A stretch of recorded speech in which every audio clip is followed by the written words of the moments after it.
Hello, Giants fans, and welcome to the Valentine's Views podcast here on Big Blue View Radio, part of your SB Nation family of podcasts. I'm your host, Ed Valentine of Big Blue View, and we're coming to you today on Tuesday, September 27th, day after the Giants lost to the Dallas Cowboys on Monday Night Football. Just a reminder, wherever you listen to podcasts, please subscribe to Big Blue View Radio to check out my show and the Chris and Nick show as well. And if you're watching on YouTube, like, share, subscribe there as well. All right, with me today, as has become customary this season on the day after games, is Big Blue View's Tony Del Genio as we break down Monday night's game. Tony, how you doing today? I'm doing well. How about you? I'm hanging in there. It's been a crazy couple of days. It's always hectic. Game days are always crazy. Monday night football games are always crazy. It's it's a long day. You know, Monday night football games. I'm too old for these, Tony. You know, Yeah. I'm too old. I'm too old to work until 3:30 or 4 in the morning.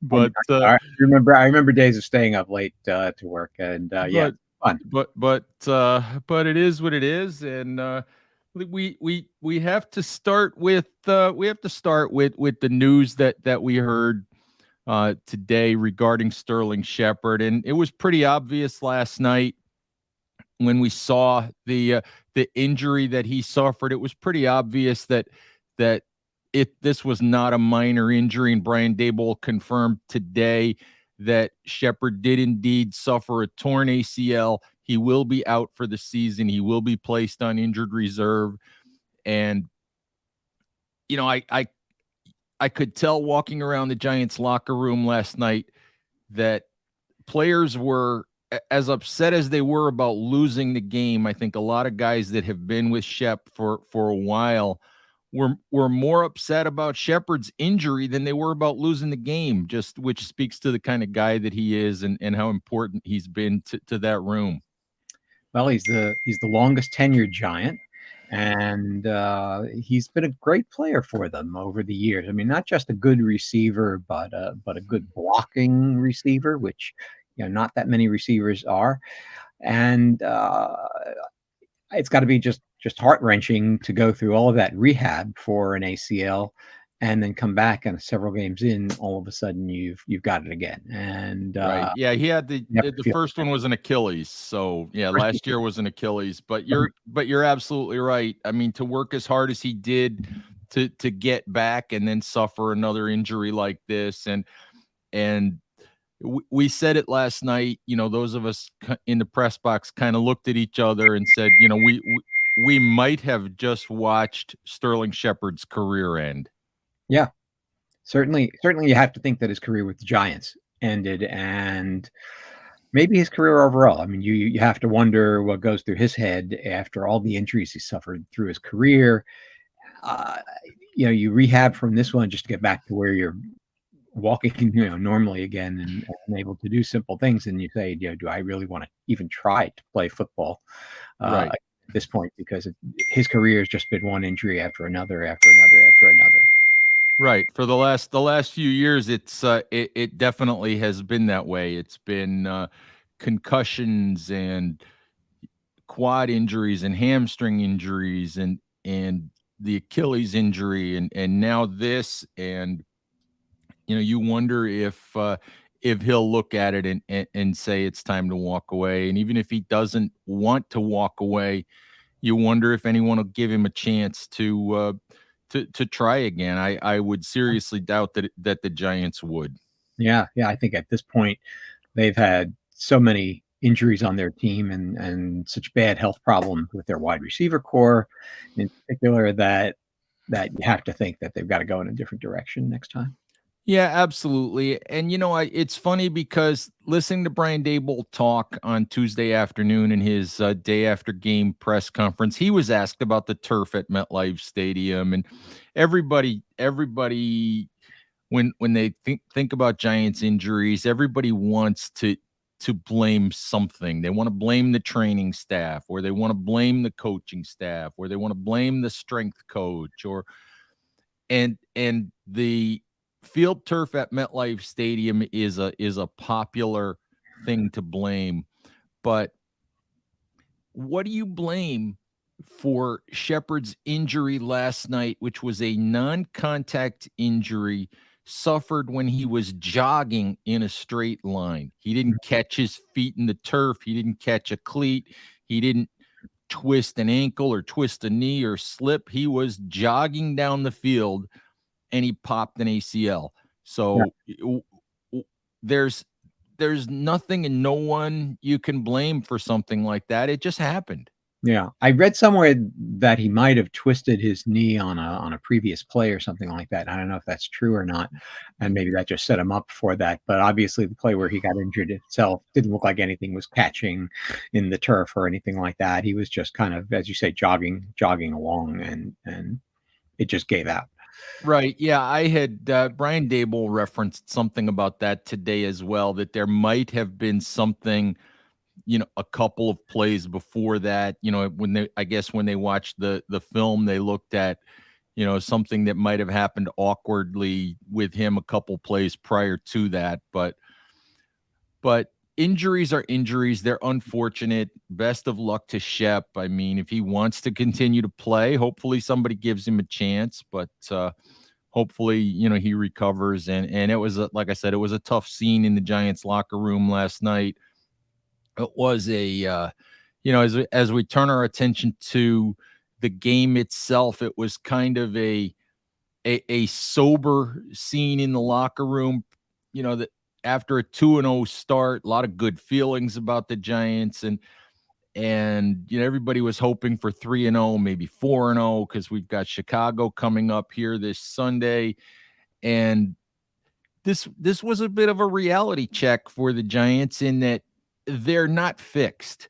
They have issues at wide receiver that even before Shepard's injury. They have issues along the offensive line. They have depth issues on defense. And these are the kinds of things that aren't going to get fixed this year. They're just not, because Joe Shane, Brian Dable have only had one off season. It's going to take time to fix some of those issues, and the Giants are just going to have to work around some of the things that we've seen through 3 weeks. And being realistic about it, yeah, the Giants are not a contending team right now. I mean, I got caught up in it as much as anyone. You imagine the possibility of them winning this game and going to 3-0 with, as you say, the chance of 4-0 next weekend before they have to go overseas to play Green Bay. And you say, wow, could it be? Could they possibly actually sneak into the playoffs this year? But everybody knows that the Giants are not really a contending team, and so when you see all the injuries, you have to take it a little bit with a grain of salt. Compare the Giants situation, for example, to, say, the LA Chargers, who obviously saw themselves as a contender not only to win their division but to go and make noise in the playoffs because they have all the confidence in the world in their quarterback, and rightly so. And they added free agents this year and have made several good draft choices to improve their offensive line and so on and so forth. And then all of a sudden, 3 weeks into the season, they're 1-2. Herbert's got an injury that's going to linger all season. Other guys, Rashawn Slater's out for the year. Other guys are injured on the line. All of a sudden, the sky is falling for them. That's a team that's really affected by injuries because this was a year they thought they might actually have a chance to really make some noise. As Giants fans, I think we know that the best we could hope for this year is to get to respectability. And if you want to sneak into the playoffs with a 9-8 record or something like that, and then lose in the first round or something, well, then, that would be a tremendous season for the Giants. But realistically, we're in a rebuilding mode. And so while last night was a disappointment, and the injury is a disappointment among the other injuries, to me, they can afford it now more than they might be able to afford it a year or two from now. Well, when you have to, for me, you have to take a big picture look with the Giants, and it's very easy to get caught up in week to week. What happened, the sort of recency bias. I guess the last thing that you saw is the most important thing. And with this version of the New York Giants, it's probably not. I mean, if you take a big picture look, you've got to be happy that they're 2-1 after 3 weeks. I think even regardless of what happens on Sunday against the Bears, I think if you told Giants fans that the Giants would be 2-2 after 4 weeks, I think Giants fans would have signed up for that, because the Giants haven't sniffed 500 in a long time. They haven't played respectable football in years now. I mean, it's been 5 consecutive double-digit loss seasons. They entered this season tied with the Jets for, worst record in football since 2017. So I think if you look at the big picture, there are still, signs of progress. It's easy to look at the things that happened last night, and Evan Neal struggled, the offensive line struggled, the wide receivers are a mess. There, Leonard Williams is hurt, Aaron Robinson's hurt. There's no depth on defense. It's easy to look at it and say the sky is falling. I think it's harder to look at it and and identify either things to feel good about. And there are still some, 2 wins in 3 games is nothing to sneeze at. So I think if you look at the big picture, it still feels to me like some progress is being made, but this team, this roster is a long way from where Joe Shane and Brian Daboll want it to be. And you say playing respectably. The fact is, last night their offensive line was dominated by the Cowboys' defensive line. Not surprising, because the Cowboys' defensive line is one of the best in the NFL. The Cowboys' offensive line mostly dominated the Giants' defensive line, particularly. Well, I'd say both against in run and pass. And the Giants' wide receiver situation is a mess. Yet, with a couple of minutes to go in the game, Giants were down 7 with the ball, Right.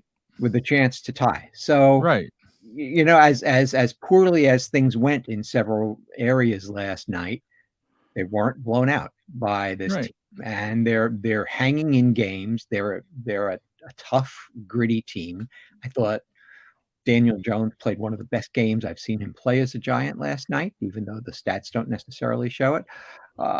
And I thought Saquon Barkley, he really looks like the old Saquon Barkley now. There are good things to see, and to me, this is not a terrible team anymore.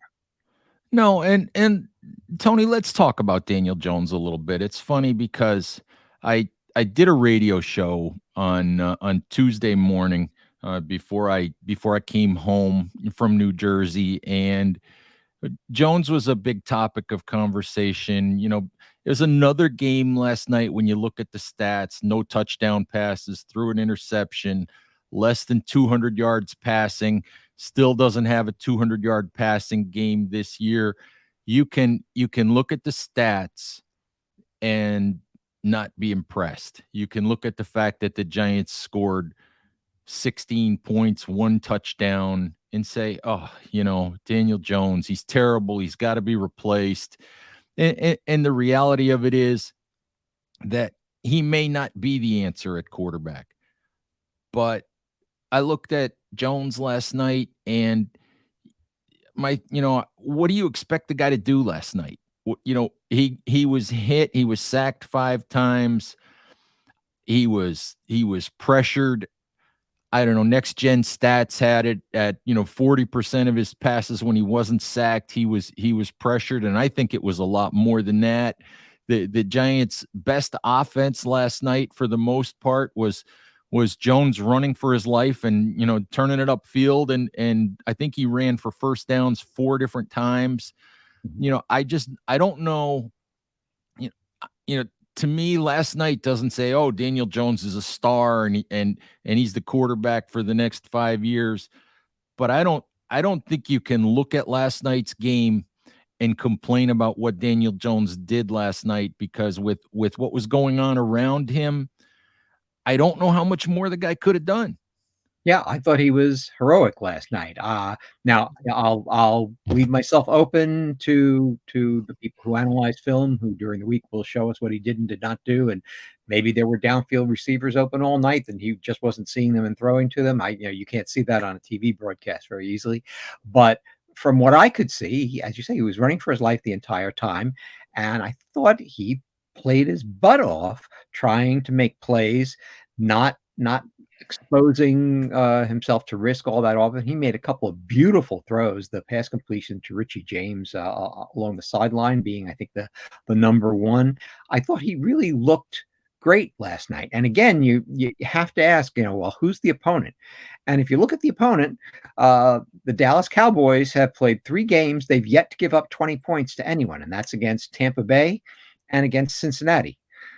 They've held both of those teams under 20 points, and the Giants got 16 on them. And again, they had the ball, and if not for another one of these ridiculous downfield offensive pass interference penalties, the second week in a row the Giants have been caught on one of those, maybe they would have been in position to score more points in this game. So I don't see this as a terrible performance by any means by Daniel Jones. I'm not saying that I think he's the answer. I'm pretty sure they're going to wind up going quarterback shopping next year.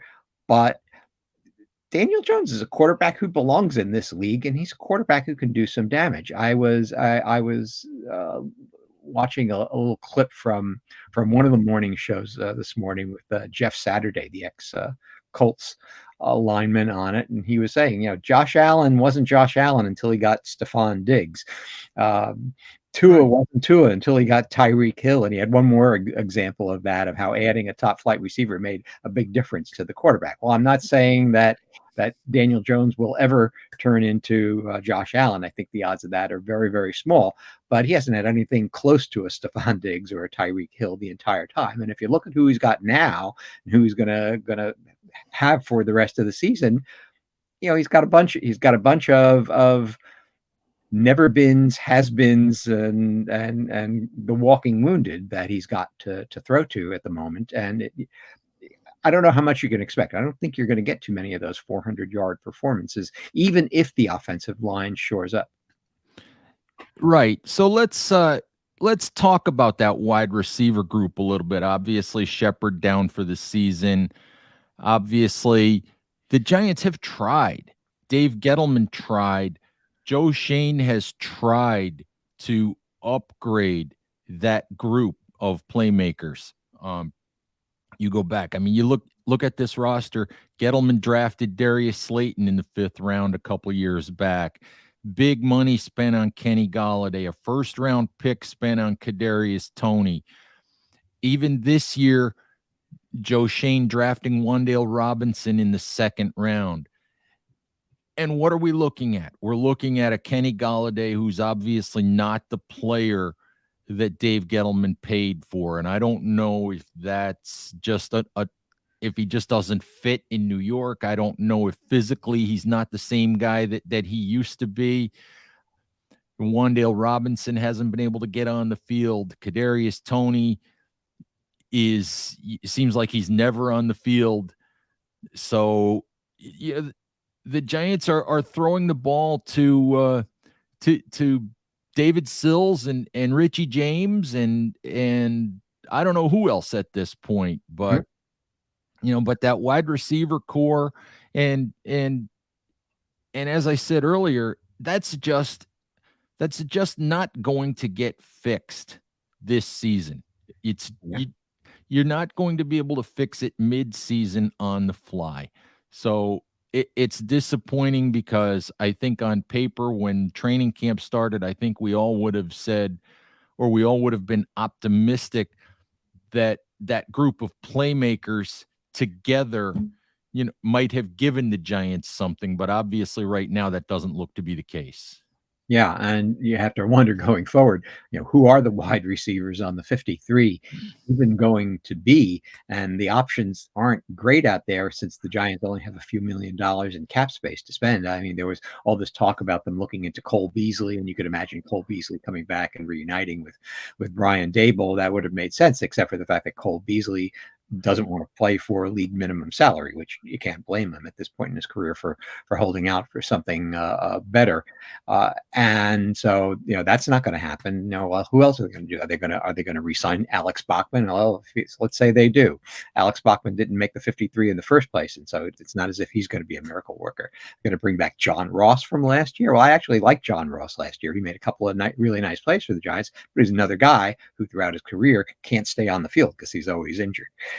So how are they going to fill out the wide receiver room on this team for the rest of the season is going to be a really interesting week by week story. Right. And the elephant in the room when it comes to wide receiver, and the guy that people always want to talk about and Giants fans always want to talk about, the elephant in the room, and you're laughing because you know where I'm going, Tony. The elephant in the room is Odell Beckham Jr. And I'm just going to say this. There's virtually zero chance that Odell Beckham returns to the New York Giants this season. It's not going to happen. First of all, it's the same thing you mentioned with Cole Beasley. The Giants have virtually no cap space. Odell Beckham is not coming to the Giants on a 1-year veteran minimum deal for $1 million. That's not happening. And that's basically what the Giants have to offer. The other thing is Odell Beckham is, I think, 29 years old at this point. He's had 2 torn ACLs. He had the bad injury, with the Giants before, when he was still with the Giants. I think that was 2016 or 17 when he had that injury. I don't remember exactly. I think it might have been 17, but I'm not 100% sure. But he's had a lot of injuries. He's a guy who he sees his football mortality. It's a nice romantic story. Odell Beckham returns to the Giants, yada, yada, yada. But Odell Beckham is going to go someplace where the team he goes to has a chance to be playing in the Super Bowl at the end of this season. And that's not the Giants. I'm sorry. It's completely unrealistic to think that Odell Beckham, would really want to return to New York. Yeah. Yeah. And so then, the question arises, and I don't claim to know the answer to this, but what do they do for the rest of the season? Not just to fill out the roster, but then how they call plays. And the thing that I'm wondering about is whether, contrary to Mike Kafka's and Brian Dable's nature, whether they might just change their whole approach to offense, do a lot of 1-2 personnel there, emphasize the running game, maybe throw the ball to Barkley downfield a little more, have 2 tight ends in the game and just not use the wide receivers as much as possible. Brian Dable actually did run a decent bit of 1-2 personnel his first couple of years with Josh Allen, if I remember correctly, before Josh Allen became the Josh Allen that we knew today. I think he realized he had a limited quarterback. He didn't have great receivers on the team. And so he had a more conservative, heavy personnel set to run on offense. It'll be interesting to me just to see how they actually try to solve this problem, because the kind of freewheeling 1-1 throw the ball downfield type of offense that I think a lot of us would love to see the Giants do for a change, they just don't have the people to make that happen. No, they don't. And it would look better. That wide receiver room will look better when Wan'Dale Robinson is healthy, when Kadarius Toney is healthy. But right now, we don't know when that's going to be. And our history with Kadarius Toney, of course, is if he's healthy now, that doesn't mean he's going to be healthy 5 minutes from now. So, yeah. So you just, so it's hard to rely on. But and the Galladay situation, if people aren't clear on this right now, there have been a lot of reports with Galladay that the Giants have been trying for quite a while now. They've been open to the idea of trading Galladay, and they've been open to the idea of swallowing a lot of the money that Galladay is owed in order to get that done, in order to move on from Kenny Galladay. And to this point, even with a willingness to take on a lot of that money, they have not found any takers. Now, maybe that changes as we get later in the season and teams get injuries and they figure out that they really need a wide receiver, down the stretch to make a playoff run. But right now, that's that just has not been, something that Joe Shane's been able to make happen. And the other thing people have to realize, they say, well, just cut him. And again, it comes back to cap space. You know this one, Tony. He's got a $21 million cap hit. Giants have $5 million in cap space. That cap hit goes up to $25 million in change. So if they cut him outright. So they spend 80% of their remaining cap space just to cut the guy. Mhm. And they just can't afford to do that. So if they're going to move on from him this year, they've got to find somebody willing to take him, and they'll have to eat most of the money. That's right. Yeah, and I'm sure they don't have any problem. I'm guessing anyway. Not that I know, but I would guess that they have no problem eating the money. I think it's the cap space that you referred to. The fact that there's about 4.5 million in 2023 obligation to Galladay that accelerates into 2022 if you cut him. And so Right. if you trade him, uh, regardless of how much of his contract the Giants take on, is there a way to do the finances so that whatever they take on doesn't count against the 2022 cap? And I would guess that has to be very high in Joe Shane's mind, because he can't get rid of that 5 million cap space that they have there, or else they're in a completely untenable position for the rest of the season. Of course, the other side of the story is, if the Giants want to get rid of Kenny Galladay so much, a guy who costs so much money, what team out there would actually be interested in taking him on, to see him as a possible net asset, if the guy has actually lost whatever speed he has and can't get himself open at all, or win 50-50 balls or anything like that anymore? What team's going to possibly be interested in him? So, my guess is that he just remains a Giant for the rest of the season, because there's not an obvious path for me to see him leave. Yeah, that could very well be true. Tony, let's talk about the offensive line a little bit. And we know that the interior of the offensive line is a work in progress. They have a center who's probably here for 2022 and gone at the end of the year, in John Feliciano. They they have a work in progress at left guard in with Ben Bredesen, with third round pick Josh Azudu, with Shane Lemieux still on IR. So, and again, what the Giants need is another offseason when they've got draft picks, when they've got some money to spend to supplement that group. You're not going to find the perfect answer to that this year, unless one of those guys that's currently on the roster steps up and plays above the level they've played at so far.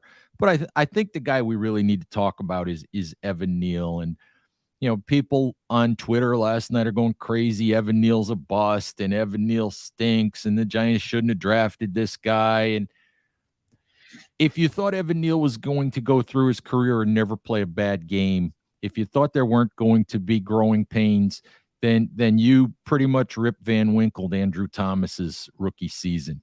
I mean, look at what Andrew Thomas is right now in his third NFL season. Andrew Thomas was the worst tackle in football 2 years ago. He graded as basically the worst offensive tackle in football, and look at where he is now. I continue to look at Evan Neal and say, a bad game last night against a tremendous team. I mean, DeMarcus Lawrence has made a lot of offensive tackles look bad for a very long time. And the Cowboys are, as you've said, a really good front, and they took advantage of the kid last night. And I think he'll grow from it. I think he'll learn from it. I can't look at Evan Neal and say, "Oh my God, the Giants made a mistake drafting this kid." Mm-hmm. Yeah, and you mentioned Andrew Thomas, and as I know you're well aware, for the second consecutive week, Andrew Thomas is the highest graded offensive tackle in the NFL according to PFF. His grade as of after 3 games, is like something like 90.3, and it's not just first in the NFL. It's like 5 points higher than any other offensive tackle in the NFL. So he not only has become a good offensive tackle, he shows every sign of being now a great offensive tackle. I mean, we're He's talking about somebody who looks like he's headed to the Pro Bowl this year, if not all pro as left tackle. And saying that for a Mhm. position like left tackle, which is one of the most difficult positions to play, is really something. Yet, as you say, he looked awful that rookie year, and there were a lot of things that contributed to that. But the fact is, he has grown so much in 2 seasons after that it's just amazing to see. You watch the film, and guys are just not getting past him, hardly at all. And so I'm very patient with Evan Neal. I understand he's got things to work on. Obviously, his footwork isn't what it should be at this point. Demarcus Lawrence beat him to the outside continually because he couldn't get out there and match him quickly enough. And he's got this problem of leaning over and losing his balance, which hurts him. He did run block well last night, Mhm. which is good because early on he hadn't even run blocked Mhm. well. But it's 3 games in. I'm willing to be patient with Evan Neal, especially since I know we're not on a Super Bowl mission this year. I just want to see him get established, slowly improve over the course of the season, and be a respectable tackle by the end of the year, and then we'll go from there. And as somebody mentioned, Evan Neal has played 4 different positions on the offensive line. In the worst case scenario that he never figures out how to play right tackle at an NFL quality level in the league, well, you could move him into guard, where the Giants obviously have a problem right now, and Mhm. that's the solution for him. It's certainly not the desired solution. I want to see him become a stud No, right tackle the way Andrew Thomas has become on the left side, but I'm not worried about Evan Neal right now. no, and you're nowhere near having to make that decision either. You're 3 games into this young man's NFL career, and I was in the locker room last night, and Evan Neal was a star high school player. He was maybe the best high school offensive lineman in the country. He was at Alabama a year ago. He started at Alabama for 4 years. He was perhaps, during his time at Alabama, the best offensive lineman in the country, at least, toward the end of his time at Alabama. What happened to him last night has never happened to him before. And he was he was shell shocked last night. He was sitting at his stool at his locker, surrounded by media, trying the best he could to answer questions.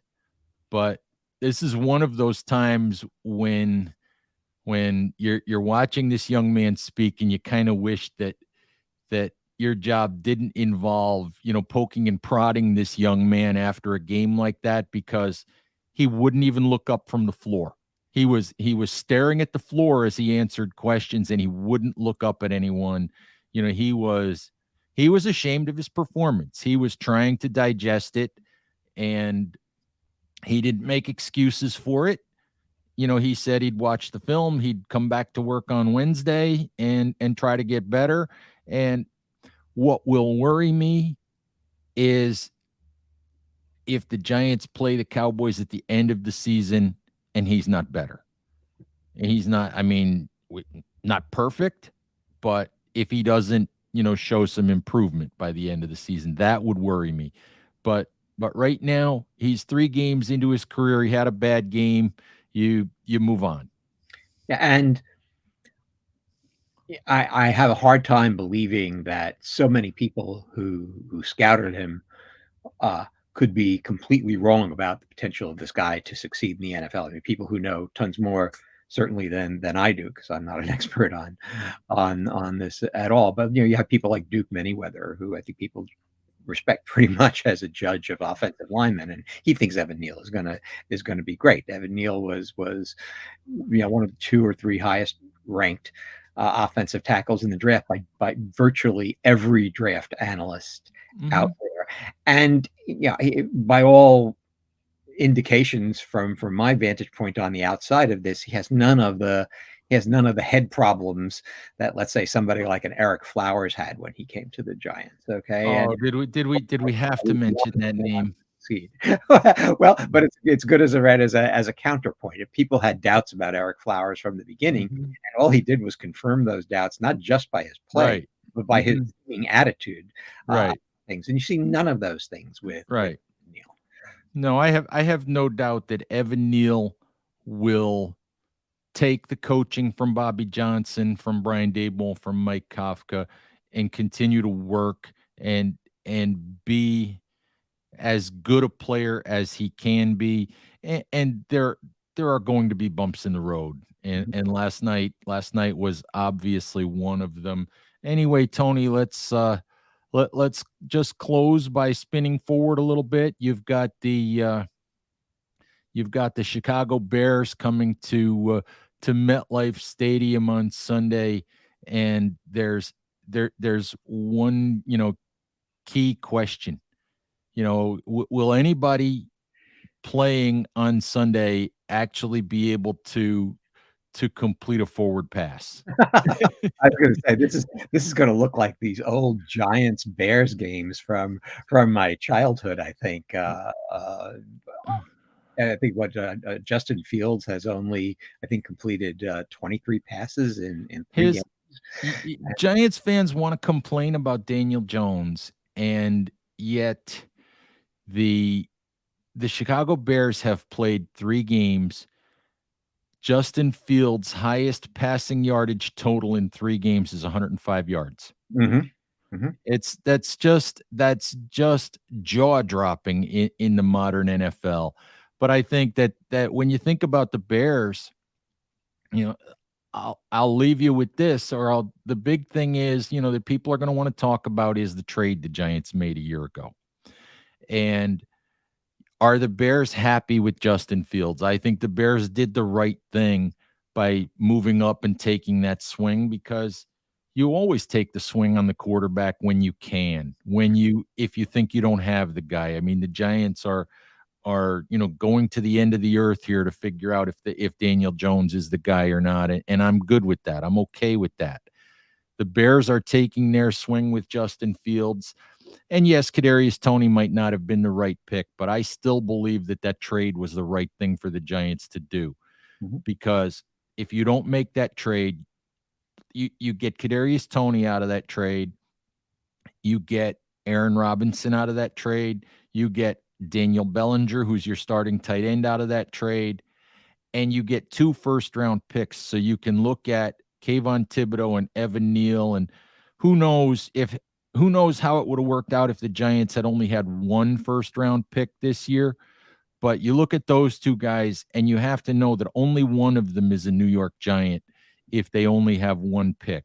mhm, So you have to look at the sum total of what the Giants got, instead of taking Micah Parsons or Rashawn Slater with that pick. And I think that in the long run, if Kayvon Thibodeau and Evan Neal are Pro Bowl caliber players, then it's a wash and everything else is a bonus. mhm. Yeah, and as far as the Chicago Bears are concerned, I would have made that trade if I were them. I had no problem with Dave Gettleman making that trade from the Giants standpoint. I thought it was great to actually see him accumulate more draft assets, including a number one. But I would have made that trade if I were the Bears too, because as you say, when you see the chance to take a swing on a quarterback, you do it. And Justin Fields might turn out. I mean, he's a dangerous quarterback, actually. Mhm. At this point, mostly because of his legs, but he's got a strong arm too, and he can hurt you downfield. But the Bears, just like the Giants, have a wide receiver core that you kind of scratch your head and say, well, who's going to catch the ball and score for this team? Uh, there's Yeah. potential there. They've got players like Darnell Mooney, but Mhm. they're in a tough spot right now, and Justin Fields might be the answer, might not be an answer. But whenever you take a swing for a quarterback, that's the case. There are no sure things in drafting quarterbacks in the NFL. Right. Right, absolutely not. Well, Tony, we'll have a chance to see the Giants again on Sunday in just a few short days. We'll see if they get to 3-1 or if they're 2-2, and either way they'll be a work in progress, and you and I will be back doing this again next week. Looking forward to it. All right, Giants fans, thank you as always for listening. Please stay safe out there, take care of each other, and we'll talk to you soon. Bye-bye.